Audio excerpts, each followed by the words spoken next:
on, everyone? Welcome to a new episode of Mostly Wrong Opinions. I am Tyrone. That is Devin. We have a film that stars Tom Hanks, and he's alone again. It's on the road again, too. On the road again, too. It's Finch. Now, if you can speak, tell me something about you. Robots must protect dog. He is stuck in a world where apocalypse has happened. Sun rays has killed the planet and the vegetation and everything on it. And he is basically kind of trying to find a way to get to life, but he's also trying to build a companion for himself and his dog. Right. Yeah, like, so you think initially that he's like trying to survive, you know, he's like, oh, the lone survivor in the apocalypse. But no, it turns out that he's already assumed that he's dead, right? His death is already a foregone conclusion. He's done with it. He's more or less at peace with it. Mm-hmm. He wants to make sure his dog can live on. So this is really about a movie about a man trying to protect the things he loves in his absence. In a weird way, it's a movie about fatherhood, right? Finch has two surrogate sons. His one son is, of course, his dog, but then his other son is the robot that he creates.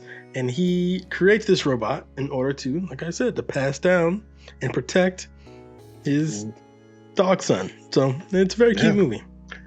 I thought that the way that he built the robot was really cool, and how he fed the robot information through a computer through books. Really cool. And that it was just scanning and putting it in there, and they like had these chips that reminded me of Big Hero 6 where you put inside there. Right. but importantly, the robot didn't get to finish downloading all the books. Yes. Right. So a sandstorm came, and it was threatening their life because they didn't have enough food to wait out the sandstorm. So they had to leave before the sandstorm hit their home. And this happened while Finch was downloading. Sorry, not Finch. While the robot Jeff was downloading all his information, and he only got to 70%. Right, and so he's like, "Well, good enough. Let's go." And this is a big point of the film because Jeff is very childlike. I am okay. He doesn't seem to understand some of the more basic things about humans, about dogs, or anything like that. Which leads Survival. to exactly, which leads to, of course, Finch teaching his robot son Jeff all kinds of like basic things like a father would teach his son, including how to drive. So it's a movie about fatherhood, which ironically only has one actor, at least one actor that we can see on screen, and that's Tom Hanks. Yeah, and the person who was the voice that played the robot Jeff was Caleb Landry Jones. He was in Get Out as the brother, the crazy guy. Do you think he wore like a mocap suit for this? Yeah, it seemed like it. It seemed like Tom Hanks was interacting with an actor in like a mocap suit or something like that. Okay, that's what it seemed like. He was wearing green ball. No, it doesn't, because he would touch. They would interact and touch each other and stuff like that. So it looked like a guy in a mocap suit to me. But the fact that I'm not sure and I really don't care is probably a testament to the film, because the effects were, to me, great, just fine. I didn't question it. I wasn't saying like, oh, how is this done? I just was in the story. I'm like, yeah, sure, yeah, great, let's go. So that's a great testament to the effects. Looked really, really well, man. Of course, there's dangers that happens on this road, and the fact that Tom Hanks has to get from point A to point B, because there's very, very violent sandstorms. So he decides to go west because, when there is people in the East Coast like New York and Boston, but where people is, and there's always desperation in these times, right, and danger. So he's like, we need to go west. Which, of course, leads to the other theme of the film, and that is trust, right? Oh, Finch, yeah. Trust was a big thing in this film. Finch, while he talked all about how, we have to trust each other, this, that, and the other, is very clear. Finch had serious trust issues when it came to other people, right? And, of course, the robot, being very childlike, he was like, that's a contradiction. I don't understand. You're telling me to trust to trust people, but then you're also telling me to never trust people. So Finch is, for his survival, he's always like, we gotta go. Let's get out of here. No people, nothing. This is a trap. Let's go. And Finch, he is a little more, well, trusting, right? Because he instead of going around the city of Denver, he goes right through the middle. And he's like, great, this is a shortcut. We'll go to the middle. We'll go pick up some supplies over here. And Finch wakes up and he's like, oh, hell no. This is a trap. We got to go. Yeah. They about to come and get us and raid the truck and all type of stuff like that. But to be fair, we don't know for sure if that was what's going to happen. Right?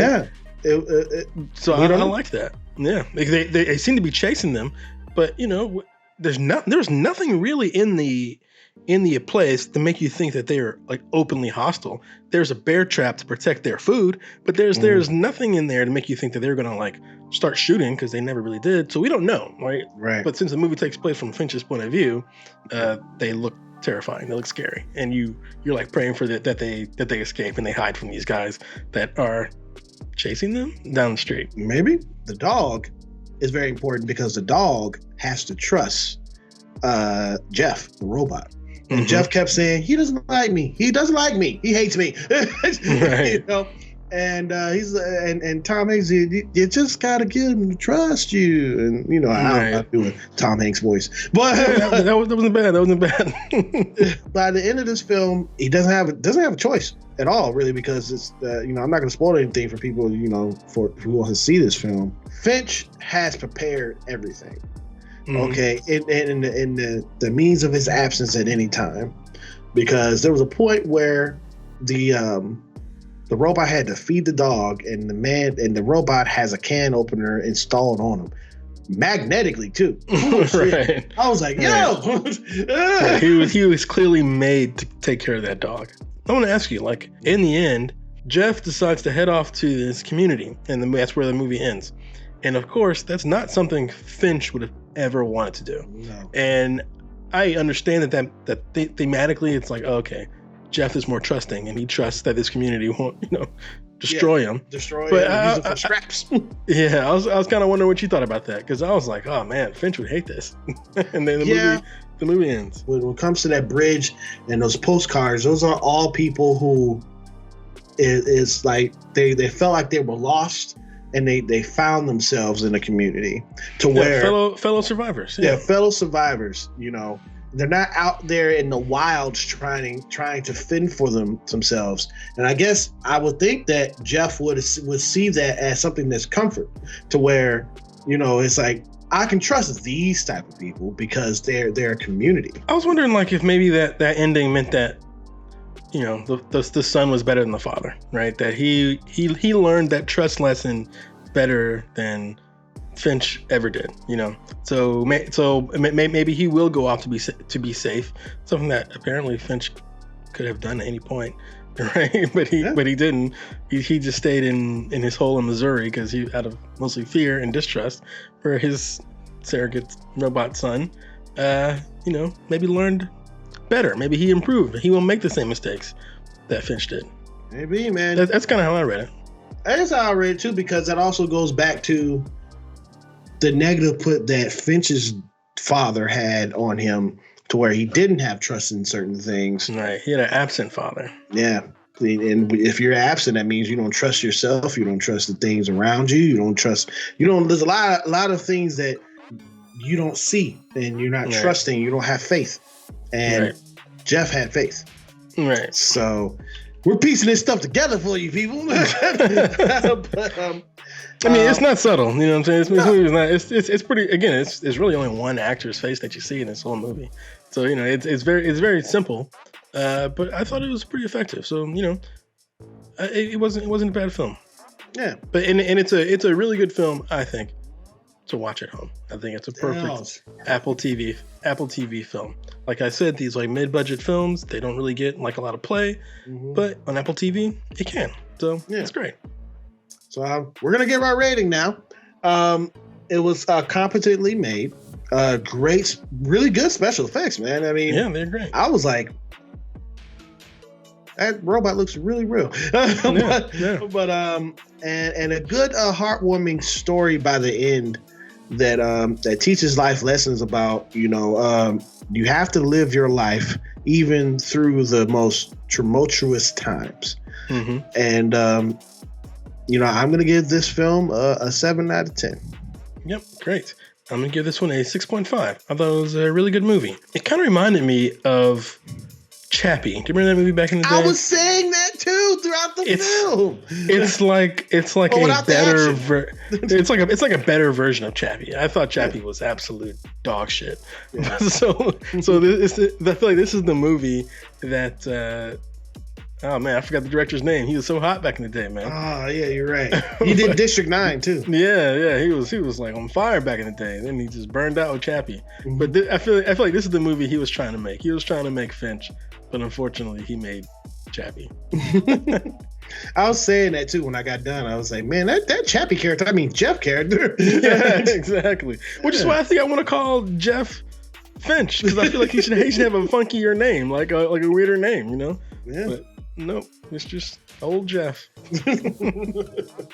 Oh man. Well, people, I gave this film a 7. Devin gave this film a 6.5. If you're at home and you have Apple TV, go ahead and give it a watch, because Tom Hanks is really good with working with either animals or just nothing. Yeah, it's literally the two most likable people in the world: Tom Hanks and a dog.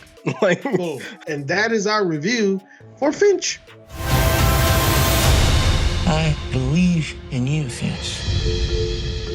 Well, thank you for clicking on this video. Thank you so much for coming here and seeing our faces and listening to us talk about films all the time. Our viewership is going up, our subscriptions is going up, and you can help us out by clicking that subscribe button right there to the left. It's down there, it's in red. You know what I'm saying? Go ahead. While you're at it, go ahead and hit this the notification bell so you stay up to date with everything we do right here on Mostly Wrong Opinions. And you can hit that thumbs up if you like this review. Or you can hit the thumbs down and you can be like, forget trust. I don't trust anybody. False. I like cats. You know what? And if I did see Jeff, I sell him for scraps.